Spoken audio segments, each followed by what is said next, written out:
Flight of the Centaurus. Space Master Brigger came into the navigation compartment of the Centaurus, which was thrusting into the starry night of space far beyond Saturn. Rob Allison, junior officer, looked up from the desk where he sat, wondering at the frown on the skipper's face. "It's just as I feared, Allison," Mr. Brigger said gravely. "The men are sorry they signed on for Titania and are grumbling already. They think they'll be ridiculed when they get back. Because of Dr. Francis being discredited by all the scientists, I suppose." The skipper nodded. "They're sure they're on a wild goose chase. I'm afraid I'm inclined to agree with them." "I guess you and the crew, sir, are only reflecting the opinion of almost everyone else on Earth," Rob mused bitterly. The space master of the Centaurus dropped onto a plastic bench beside a port that overlooked the star fields of the outer solar system. "Exactly why did your brother Grant authorize this expedition, Allison? Does he really believe we'll find animal life on Uranus's satellite, or is it something else?"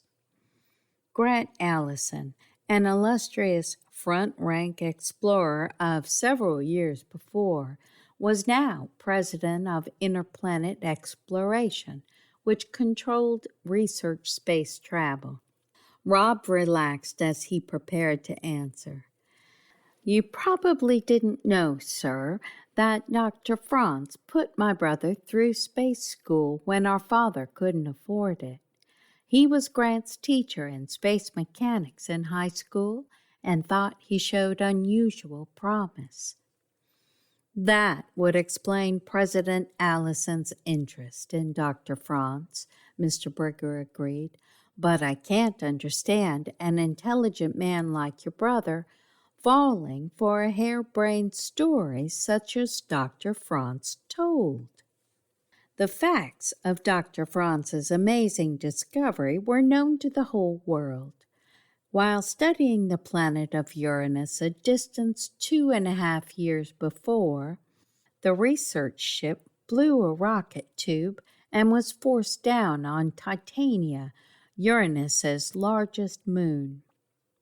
While the crewmen repaired the craft, Dr. Franz went prospecting.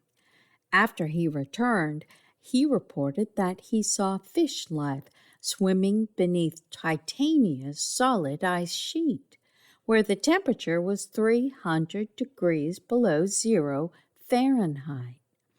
The crewmen were too interested in their work, and not having a scientific curiosity anyhow, did not bother to verify the scientist's claim. Upon returning to Earth, Dr. Franz, who was in the early stage of a fatal illness, told the scientific world of his remarkable discovery. He was totally unprepared for the rebuff he received from all quarters. No scientist on Earth would admit that Dr. Franz's preposterous tale could possibly be true. Those people who would not go as far as calling Dr. Franz a dishonest publicity seeker, as some did, were nevertheless agreed that the ordeal he had gone through must have been too much for him. Dr. Franz died 6 months later of his illness, a broken-hearted man. Grant truly believed Dr. Franz found life on Titania, Rob said to the skipper of the Centaurus. "He's so sure of it that he has risked his own career on this expedition. If this fails, he says, public sentiment will force him out of office." "Your brother must have a lot of confidence in you, Allison," Mr. Brigger said, "making you head of this research trip, which is so important to him. But from what I hear of your exploits on other planets, he has reason to trust you." "Thank you," Rob murmured. "I couldn't do a good job, though, if I didn't believe as wholeheartedly in this as Grant does. I believe, as Grant does, that Dr. Franz spoke the truth. It will certainly be a revolutionary discovery for science if you can find and bring back evidence of that," the skipper admitted. Before leaving the compartment, Mr. Brigger added, "Let's hope we don't have a mutiny on our hands before this thing is over." Alone, Rob got up and stared out of the port into the perpetual black deeps where the star points glowed like polished gems. Some minutes later, a young spaceman with sandy, disordered hair that even space regulations could do nothing with came into the compartment. Jim Hawley was Rob's best friend and had flighted a number of expeditions with him. There was a sober look on Jim's customarily jovial face. "The men are complaining like babies, Rob," Jim said. "Do you think they'll be any good to us?" "They'll have to be, Jim," Rob answered grimly. "They're all we have." Jim looked at his stalwart young friend in admiration. "You and Grant are all right, Rob. Not many men would risk their careers on an old man's whims. Aren't you scared? Just a little bit?" "I'm plenty scared," Rob told him with a nervous smile. "I'm only a sub-officer of 5 months, and here I am in charge of an expedition. Don't think that isn't frightening? In a sense, the lives of all men aboard the ship will be in my hands after we land." "If you need me," Jim assured him, "here's one buddy you can count on." 2 days later, the Centaurus had intercepted the orbit of Titania and was beginning to barrel surfaceward. Rob, looking outside from the officer's platform up forward, saw a huge rocky world filling the port, its mantle of ice shimmering in the reflected light of the unseen primary body. The Centaurus dropped lower over a platform that Rob had pointed out to Mr. Brigger as the spot where Dr. Franz had visited. The underjets threw out pencils of braking power to check the plunge of the spaceship. Finally, the Centaurus touched down on its tail fins, and then Space Master Brigger said to Rob, "It's all yours now, Allison." Looking out over the hoary wilderness, completely airless because of the little world's inability to retain an atmosphere, Rob felt suddenly incompetent. Only now did he realize fully his youthful inexperience. It was one thing to be an idle witness on a journey. It was another to be in charge of a crew of men. Rob heard footsteps on the platform and turned to see Jim Hawley walking up. Jim grinned in his engaging fashion, and it was like a tonic to Rob's spirits. "What do you say we get started, Rob?" he said. "We've got a lot to do." Rob had the skipper round up the crew in the orientation compartment as soon as he had made his own plans. Then he laid before them the order of procedure. On a flannel board, he tacked up an enlarged map he had copied from one owned by Dr. Franz.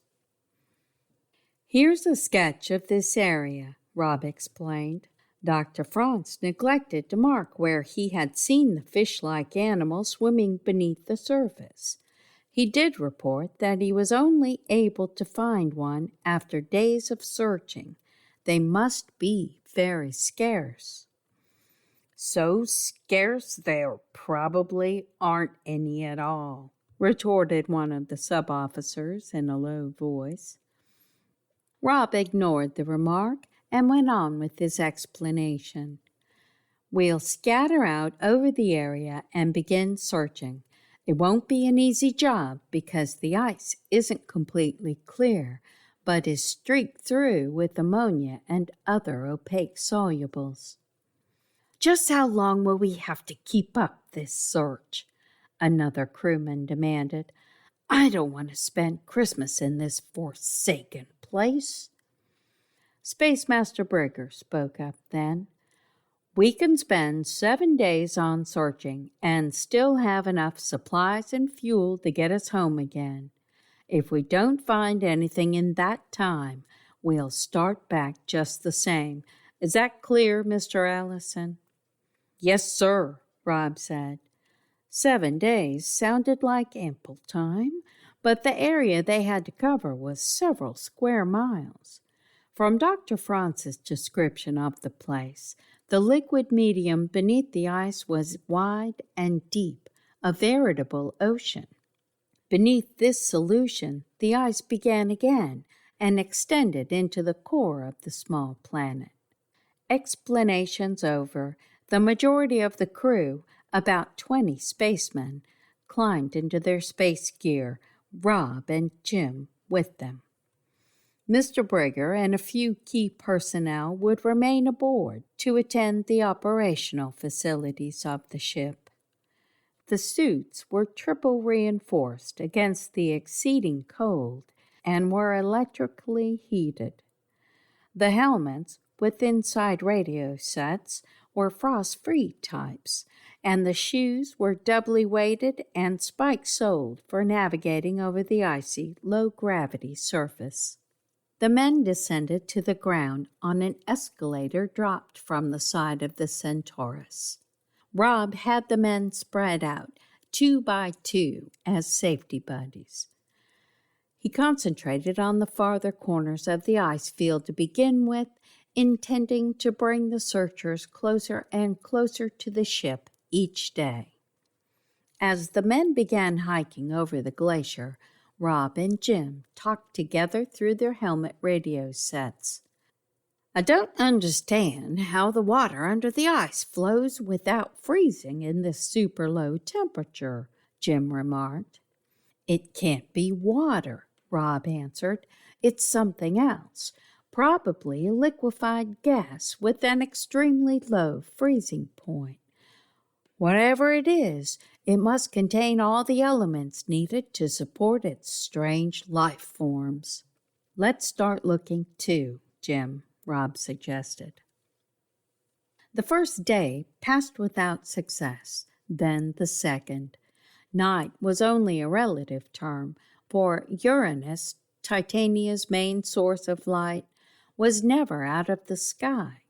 On the third day, some of the men complained about having to spend 10 hours at a time in biting cold weather, searching for something they were sure did not even exist. Despite the men's heavily insulated suits, the ultra-low temperature that frosted the suits like mold could not be entirely kept out. Rob sympathized with the men, but there was no other way to do the job. It was on the 5th day that one of the searchers spotted a small, thick-bodied shape several feet beneath the ice. The cordon of searchers had closed in more than halfway to the ship by now. "Jim, will you supervise the operation of the ice saw?" Rob asked, when they had joined the men who had made the discovery. Jim nodded and left. "Has it moved yet?" Rob asked one of the crewmen, trying to curb the almost overpowering excitement he felt. "No," one of them replied. "It seems to be dead and embedded in the ice." Presently, the ice saw came trundling up on its ski runners, being pushed along by Jim and 2 others. It was a box-like machine, heavily insulated against the cold. Jim dropped the blade and turned on the machine, guiding it along an invisible outline around the imprisoned thing. He went over the cuts several times, lowering the blade each time until a depth of several feet was reached. Then he gave the saw a side-to-side motion, and there was a sharp crack as the block of ice was snapped off beneath the surface. By now, all the searchers had come over. Jim worked the lifters on the machine, and the block of ice containing its inanimate prisoner was raised and set down. The men crowded close and looked. Then Rob looked, and Jim. Rob felt a sickening disappointment as he realized their failure. There was no creature inside the ice at all. It was nothing but a slab of rock. One of the men snorted contemptuously. Another laughed openly in scorn. Rob bit his lips and regretfully ordered the ice saw back to the ship. Then he sent the men back to their positions of search. The young officer felt little hope. The ring was closing in toward the Centaurus. There wasn't much more area that hadn't already been examined. Rob, realizing the attitude of the men, knew they hadn't probed as diligently as they were supposed to have. Very likely, large areas had only been carelessly examined, but that couldn't be helped. Rob went through the last day with the slow resignation of defeat settling within him. In only a few hours, the searchers would have covered the entire area, and their own moment of victory would be at hand. When the search was finally over, and still no one had found anything moving beneath the ice, Rob knew how it felt to taste defeat. Jim clapped Rob sympathetically on the shoulder. "I'm sorry, Rob," he said. "Perhaps later on there will be another expedition." "There won't be any more to this place, you can be sure of that," Rob blurted. "After this failure, the Space Command certainly won't send any more good money after bad." Later on, as all on board the Centaurus slept, Rob tossed restlessly in his cot. He heard the quiet breathing of the crewmen in the adjoining compartments. They were happy. Their reluctant job was done, and they were going home. The blast-off was scheduled for 0600 the next morning. Rob could not stand his plaguing thoughts. He got out of bed and pulled on his clothes. He looked across the room at Jim Hawley, breathing deeply in sound slumber. Rob walked down the corridor to the guard room and began tugging on space gear. He realized only then how bone-weary he was, how his head ached from the tension of the past weeks, how heavily his heart throbbed in his breast. He couldn't relax any place now, he knew, but it would be easier outside, continuing the search to the very end. Rob tucked an electron gun in the holster of his suit, then left the Centaurus. He struck out over the glacier pack, his head lowered. It came to him then how difficult it would have been for the men to detect any moving object in the murky maze below. Hours passed, and Rob found himself far from the ship. He was shivering from the stubborn cold. He turned the heat in his suit to full strength and pushed his aching legs faster to speed up the circulation. His eyes never left the ground, searching. If he were the only one involved in the failure, it wouldn't matter so much. But it was his brother's problem, too. Grant hadn't made many mistakes on research expeditions. That was why he held the highest office in the organization. After this, though, it would go hard with him. Then there was the misunderstood Dr. Franz, who deserved a better fate than being labeled an old man who in his final days seemed to have lost his clear scientific outlook. Maybe, though, the public was right. Rob thought. Maybe it was a hoax Dr. Franz pulled in order to gain public recognition he had never quite made. But even now, in the blackest moment, Rob couldn't really believe this of the dear friend who had launched his brother's career. Rob's legs were beginning to feel like stumps as the time dragged on. He stumbled often on burls of ice that cluttered the wasteland. Finally, he tripped and fell heavily, and it seemed that he didn't even have the strength to rise again. His helmet was flat on the ice, and his eyes, misted over with sleeplessness, were still looking downward. Then he caught a sight of movement in the depths. He blinked his eyes to clear the glaze out of them.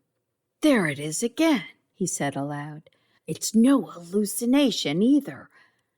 It was a long, dark shape, threading its way sluggishly down below. Now the thing was rising to the surface. Cold, bulging eyes peered into his own. With numb fingers, Rob uncached his electron gun and pressed the barrel against the ice. A moment later, the creature was hanging buoyant and lifeless under the submerged edge of the ice layer. Rob struggled to his feet, astounded at the renewed energy he now had. He memorized the spot as best his dazed faculties would allow. Then he laid the pistol on the ice for an additional marker. He began running toward the ship. From that moment on, Rob's mind seemed to be in a dream world. He vaguely remembered the long way back to the spaceship and then nearly collapsing before reaching it.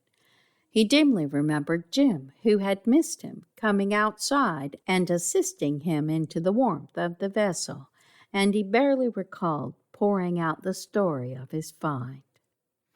Now, much later, he was fully awake, and the nightmare was over. He found himself on his cot, fully dressed. Jim Hawley was looking down on him. Rob was aware that the ship was moving. He knew the Centaurus had already blasted off for home. "Did you find?" he exclaimed. Jim soothed him with a smile. "Yeah, we dug out your monster, and we've got him aboard.